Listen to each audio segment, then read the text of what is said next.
Alright, I wanted to do a video here on splitting kindling because my mom cut herself recently with a hatchet that I gave her, and she cut the end of her thumb while splitting wood. And I was like, okay, I should really do a video on this because there are only so many things that can go wrong. So what I want to do is kind of summarize all the things that can go wrong. Basically, how are you going to cut yourself with a hatchet or hurt yourself while you're splitting kindling, how not to, and maybe some other stuff about it, how to do it effectively or something like that. We'll see what we get into. Let me say the things that go wrong. A real common one is holding the piece like this and hitting it, and then of course splitting through and cutting yourself. Bad idea. Another one is holding the piece and think you need to hold it and hit it like this. And you can do that to an extent. Someone that's experienced can get away with a lot more like that, you know, just kind of splitting along like this. And you know, when I'm warmed up, I'll take what people might consider unnecessary risks, but it's like, you know, I've cut myself with a hatchet like that one time ever, and I didn't know what the hell I was doing. I pretty much grabbed a piece of wood like this and I just cut my thumb, and like, I still have a big scar right here. And now it just seems stupid, but a lot of people will do dumb stuff like that when they first start using these kind of tools. Those are two things that are real common. Now that'll generally account for most of the injuries to this hand right here. The other thing that can happen, of course, is that the hatchet can hit some other part of your body, right? That could happen because, say, you slip in my legs right here and I'm gonna hit it like that. Or another thing that happens is like this kind of jackknife effect where you hit the piece of wood and it folds down and then the hatchet comes this way. Also, you could just miss, and if you're swinging in an arc like this, then where's this going to go? And if you're splitting kindling, you're going to either be using a small axe like a hatchet, or you're going to be holding you know, something more like this, like with a regular axe handle, but you're going to be holding it up close, so it's the same thing. And these are especially dangerous because almost no matter, you know, you're going to hit yourself, right? If you have a long handle, there's at least a little more chance you're going to hit the ground, and the longer the handle is, the more likely you're going to hit the ground instead of yourself. But when you shorten up the handle, suddenly, you know, your knees and all this stuff are in the way. So that's also very, very common. There's other minor things that can happen. Maybe I'll point some of those out, like, you know, hitting your hand here on a piece, like a piece of wood like that. That can happen. You can have stuff flip up and hit you in the face. You could also, if you do, you know, some people will recommend doing this like that and then hitting this because it's safer, but you can also bung up your knuckles doing that. Okay, so that, you know, pretty much sums up what can go wrong. So let's look at how to avoid these things. Okay, so if you have a pretty big piece of wood, like say this is really wide, I mean, you can obviously get away with quite a bit by holding it way out here and hitting it like this, right? But any given person is going to be able to get away with more doing that than other people. Like I had a friend, Matt, who was just nuts, and he would just grab a piece like this and he just go da da da da da da da da da, like right up to, you know, a ½ inch or 3/4 of an inch from his fingers, holding it the whole time. But you know, he's a risk taker guy. He told me he used to play this game where they'd glue a razor blade, they'd melt a razor blade into a frisbee and play catch with it. You know, he's that kind of guy. So I never saw him hurt himself. I mean, the dude, he's legit, and I have no business telling him how to do it. I've had a lot of people freak out, you know, watching me splitting kindling, because what I'll do is I'll take pieces, you know, that are relatively small and I'll hold them and I'll do that, but I'm moving my hand way before the piece even hits the wood. And if I'm in the flow and doing that, like, it's so fast that people can't see it and they freak out, but I'm not actually really taking that big of a risk. If I'm really warmed up and just in the groove and everything feels right, I'll cut right up, you know, sometimes within 3/4 of an inch of my finger. So ways you can avoid cutting yourself like that: understand and accept, you know, your limits and try to figure out what those are. If you don't know what those are yet, then take your time getting there. You know, take your time. What's the point when you're going to get to the point where you're willing to chop right up to your fingers or close to your fingers? That's not for any of us to say, but, you know, don't take that decision lightly. You know, make it something that you're sure of, and when you're sure you can do it, then do it, and don't do it before that. Better off, don't do it at all. So another thing I'll do quite a bit is, if I want to, you know, smack something like this, is I'll go like this, and then I'll put my hand off to the side, and often it's just barely touching the side, Like, I'm just less worried that it's going to get cut, and it kind of supports the piece of wood. Like, if the wood falls toward my hand, then, you know, I can catch it or whatever, something like that. So what you don't want to do, though, is don't lift this up unless you know what you're doing for sure. Don't lift this up and then slam it down while you're holding it. Now, you can just tap it lightly to get it started and then pick it up and do this.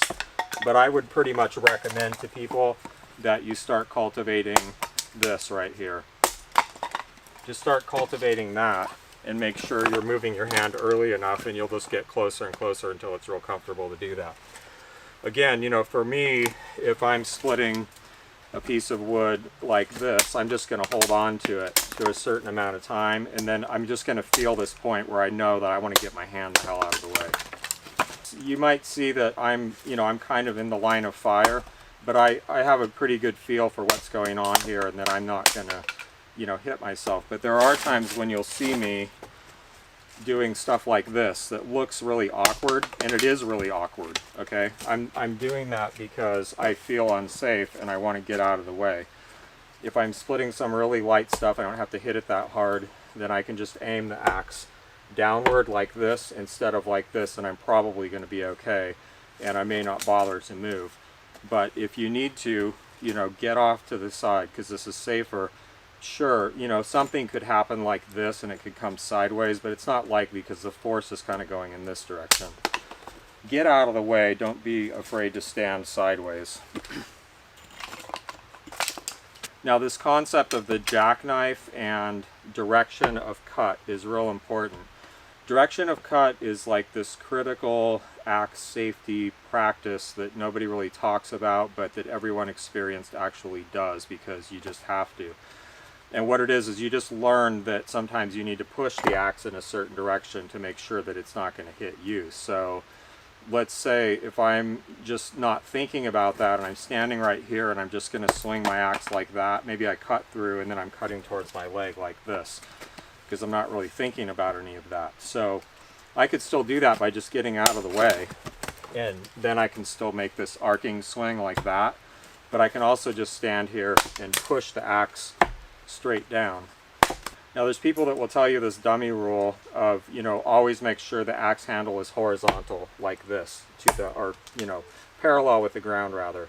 And you know, I'm just not a big fan of dummy rules, and that limits what you can do. And sometimes you're going to want to, you know, come down in an arc like that if it's safe. Then there's times when it's safe and there's times when it's not. You really do need to think about your direction of cut, and the reason people say keep your axe handle horizontal as a dummy roll is because then it's always pointing towards the ground or towards the stump, and unless you have, you know, your body part out here, most likely you're not going to cut yourself. But that's not, you know, impossible, and it just limits your options. In reality, it's not the only way to use your axe safely.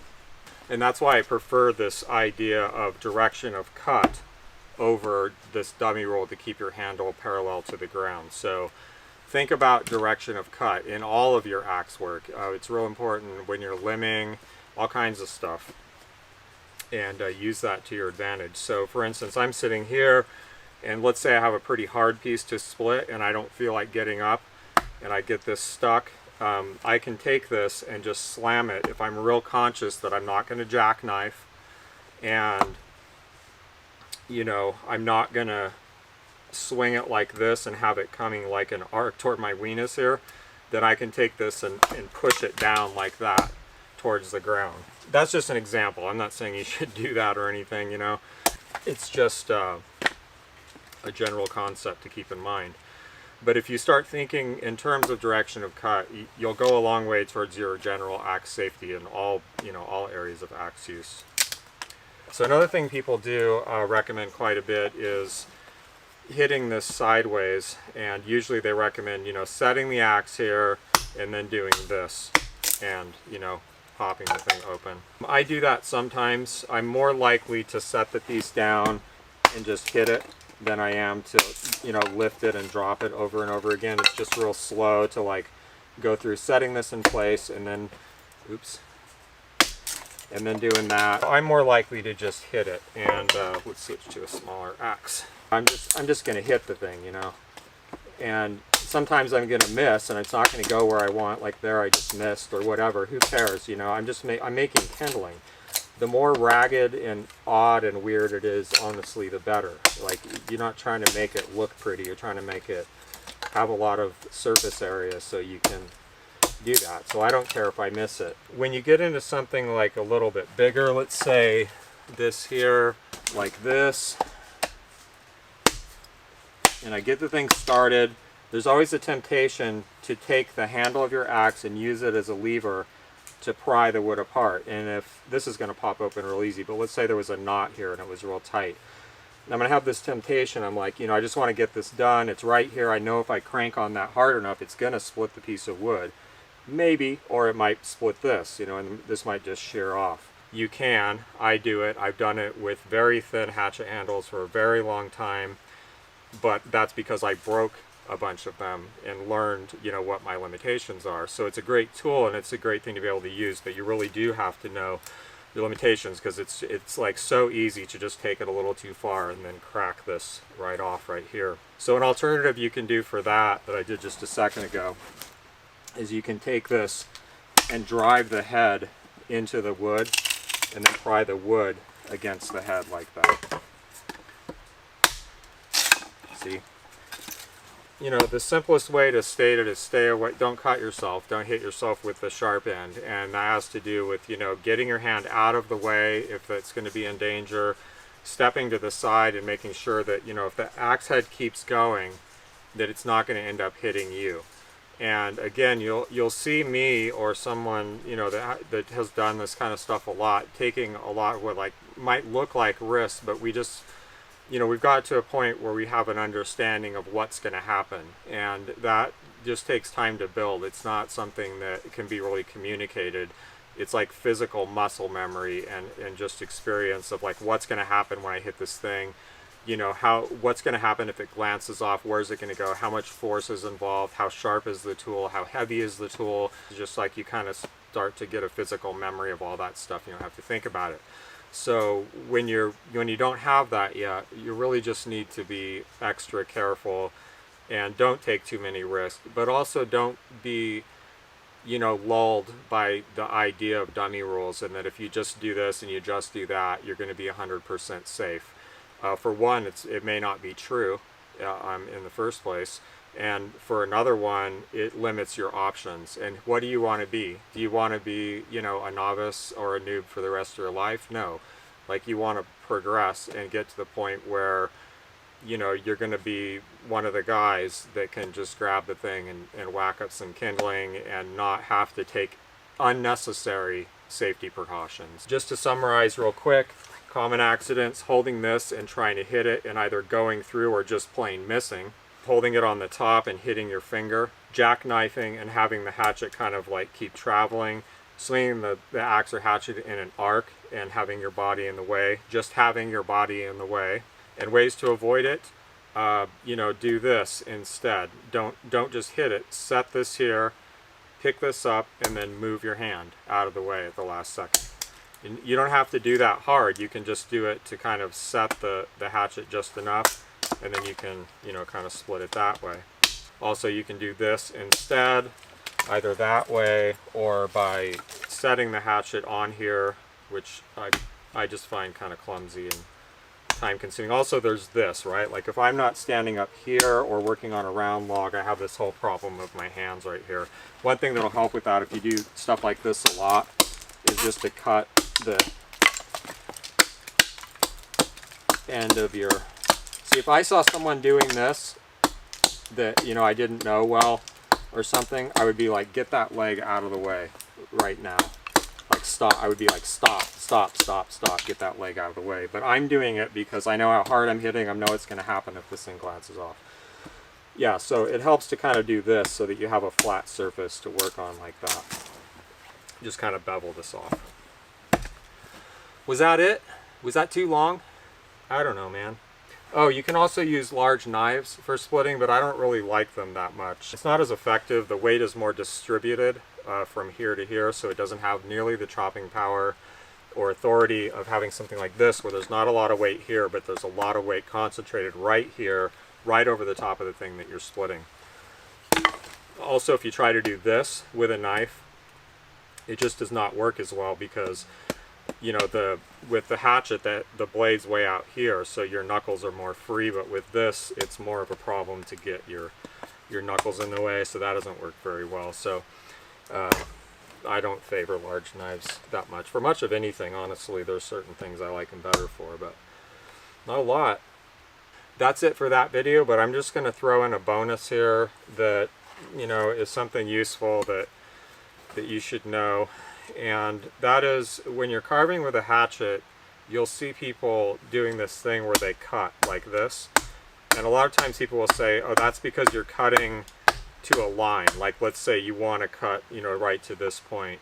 But usually you're not cutting all the way to the line. And when you see people actually do this, a lot of times they're not just taking off little chips, they're taking off a big peel, and they're cutting behind these cuts. You know, they're not just cutting up to that cut and taking out a chip and then taking out another chip. We're actually cutting, you know, right behind this line like that. But making those cuts first still helps a tremendous amount.